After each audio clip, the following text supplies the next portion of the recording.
Hey there, I'm Dr. J.D. Handshoe, and I'm one of the trombone professors here at Kennesaw State University. And today I wanted to give you a little bit of a demonstration of the 2021 Georgia All-State Symphonic Band bass trombone etudes, as well as some hopefully useful ideas for your preparation of these same etudes.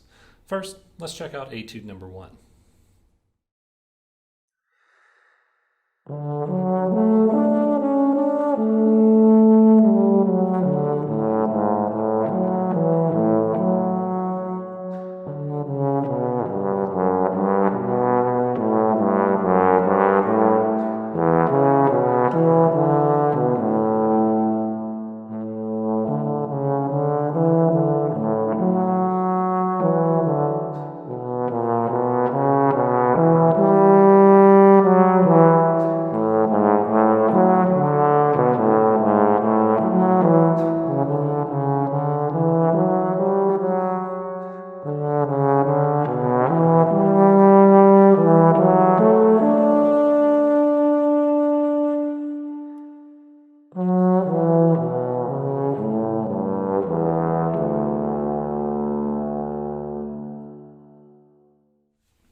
Okay, so just a few things here.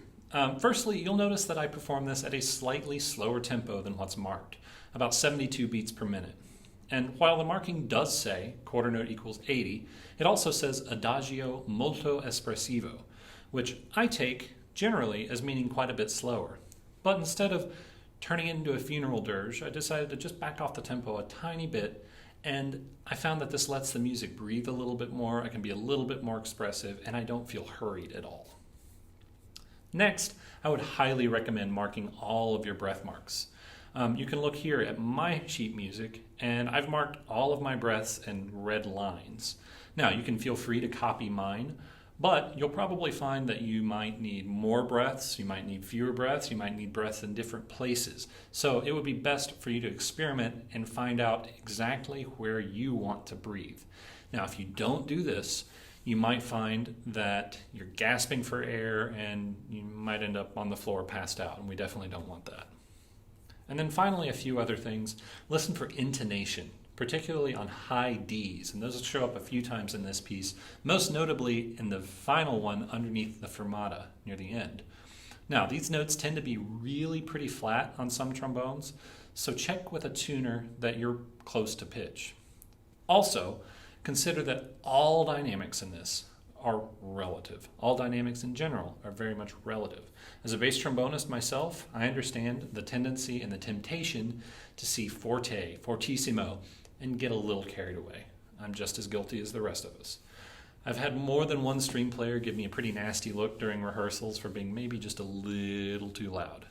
Now, with that said, these louder dynamics should be beautiful and full and singing rather than trying to blow down the walls. So now, let's take a look at etude number 2.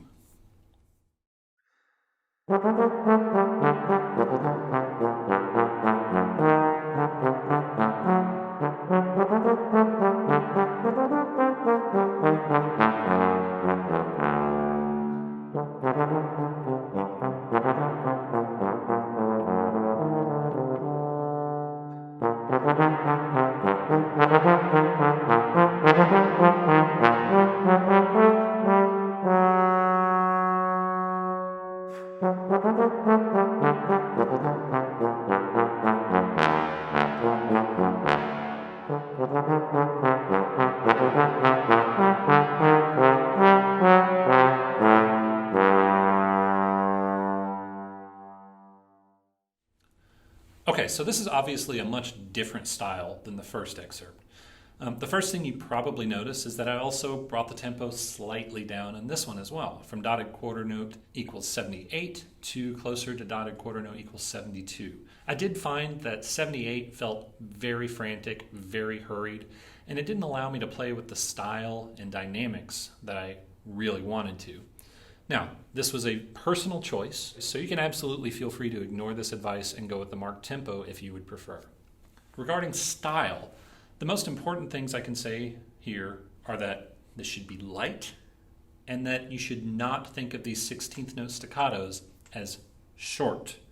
They should be articulated, they should be separated, but if we think of these as short, especially at this quick tempo, it can result in the music sounding pecked and choppy, and we do not want that. I like to think of a cellist playing staccato with the bow. Each note should have a nice full body to the sound without feeling clipped.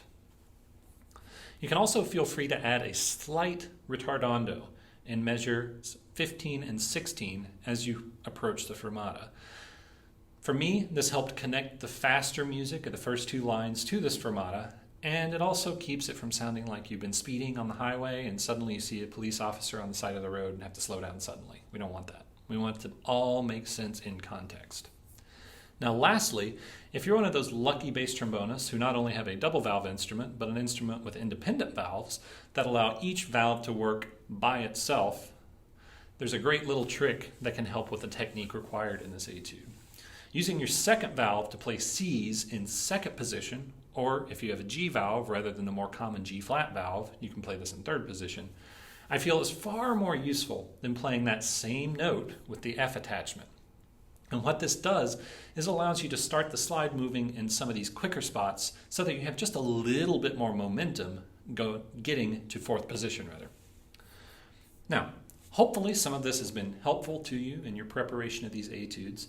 And if you have any more questions, any questions whatsoever, whether it be about the trombone, All-State, music in general, or Kennesaw State University, please don't hesitate to contact me via the email address listed at the bottom of the video. And lastly, good luck, and I hope to hear from some of you soon.